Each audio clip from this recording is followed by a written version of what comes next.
कक्षा 11 के सभी स्टूडेंट्स का नरेश शर्मा की फिजिक्स क्लास में मोस्ट वेलकम है। आज मैं इस वीडियो के अंदर आपको एक टॉपिक है motion of bodies connected by string passing over a pulley.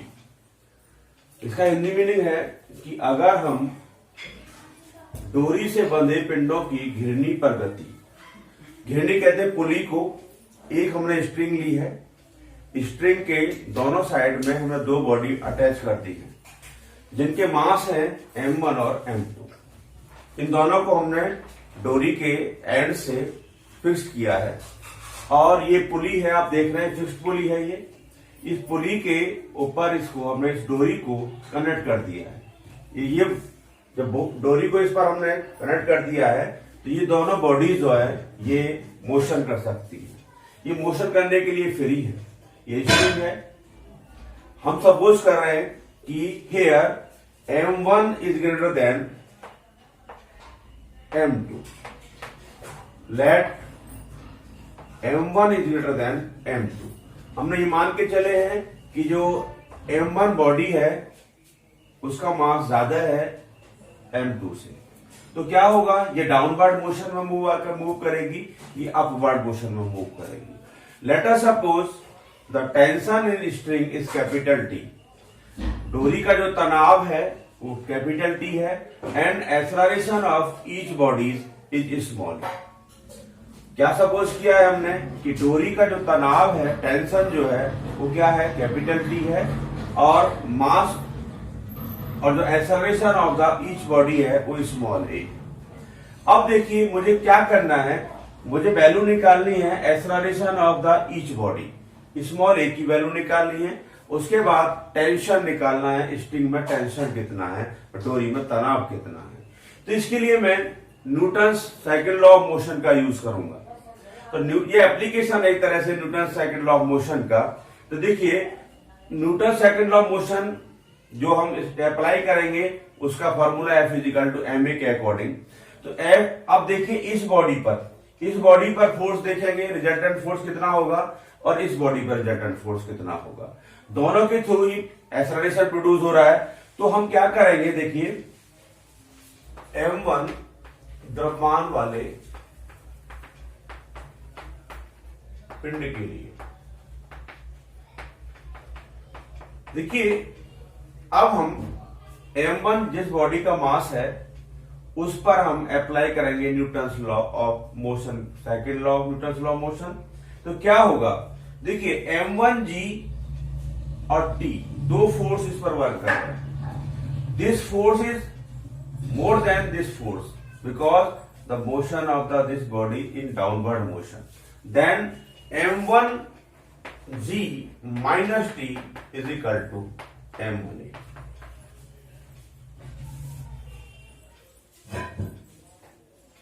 Similarly, apply Newton's second law of motion of a body of mass m2. m2 द्रव्यमान वाले पिंड के लिए, इसके लिए बात करेंगे हम T minus m2g is equal to m2a. Here T is greater than to the m2g, then its motion is upward motion. अब दोनों इक्वेशन को ऐड कर दीजिए। समीकरण 1 तथा 2 को जोड़ने पर इन दोनों को हमने जोड़ा तो क्या हुआ, T कैंसिल हो गया। देखिए m1g minus m2g is equal to a m1 plus m2। Hence a is equal to m1 minus m2 into g upon m1 plus m2। The acceleration of each body is m1 minus m2 into g upon m1 plus m2. Put the value of small a small A in equation second. तो tension निकल आएगा। Small ए का मान समीकरण 2 में रखने पर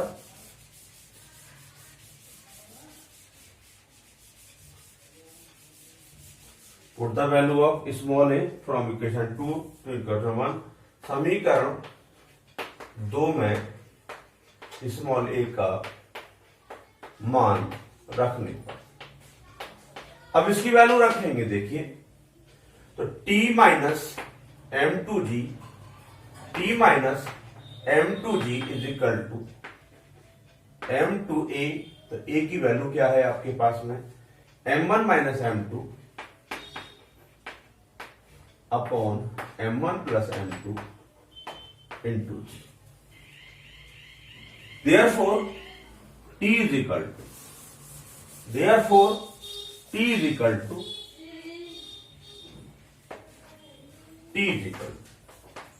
m2 g as a common 1 plus m1 minus m2 upon m1 plus m, और t is equal to m2g m1 plus m2 minus m1 minus m2 plus m1 minus m2 upon m1 plus m। m2 is cancel here, therefore or t is equal to 2m1 m2 into g upon m1 plus m2। Hence we can find the acceleration of each body and we can determine the tension in string by this formula। Next topic,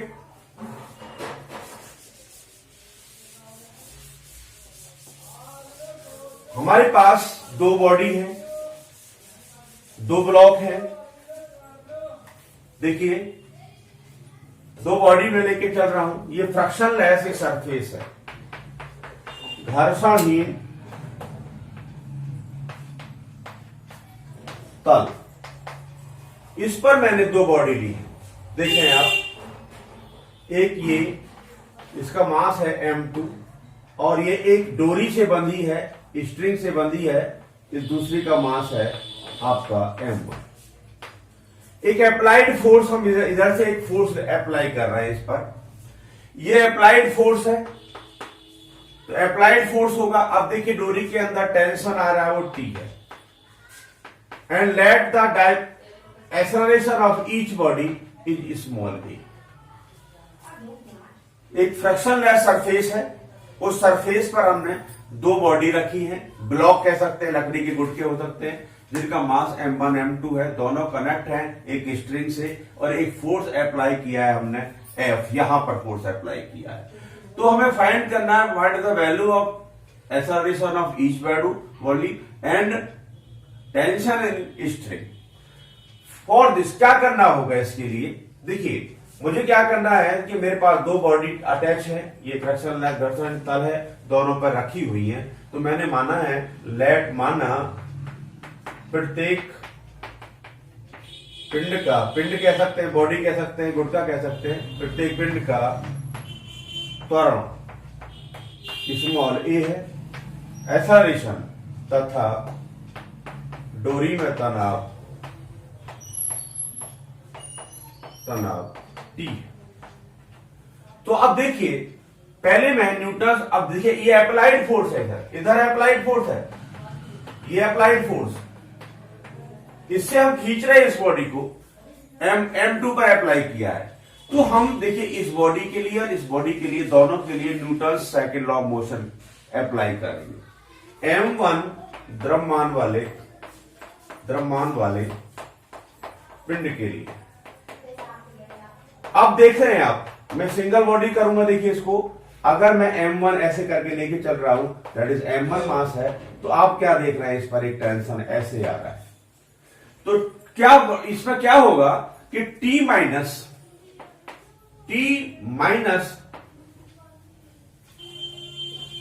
is equal to m1a, इस पर केवल ये work करेगा। T is equal to M1A। Similarly इसी प्रकार M2 द्रव्यमान वाले पिंड के लिए, इसके लिए वर्क करना चाहते हैं। इस पर वर्क देखिए, F minus T is equal to M2A। That is equation number 2। पहले हमने M1 बॉडी पर लगाया Newton second law of motion, फिर M2 वाली मास वाली बॉडी पर लगाया न्यूटन ऑफ मोशन। अब हमने क्या करा, दो इक्वेशन हम लेंगे, टी की वैल्यू पुट कर दीजिए from equation 1 and 2, from equation 1 and 2 क्या होगा, F minus M1A is equal to M2A।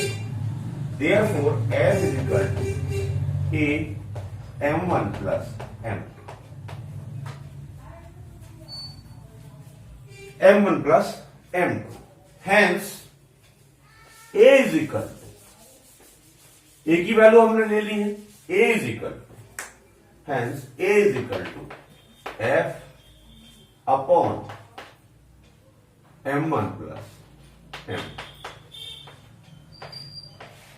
अगर हमने 3 बॉडी अटैच की होती और फोर्स हम M2 वाली बॉडी पर अप्लाई करता है तो A is equal to F upon M1 plus M2 plus M3 M4 and dot dot dot dot.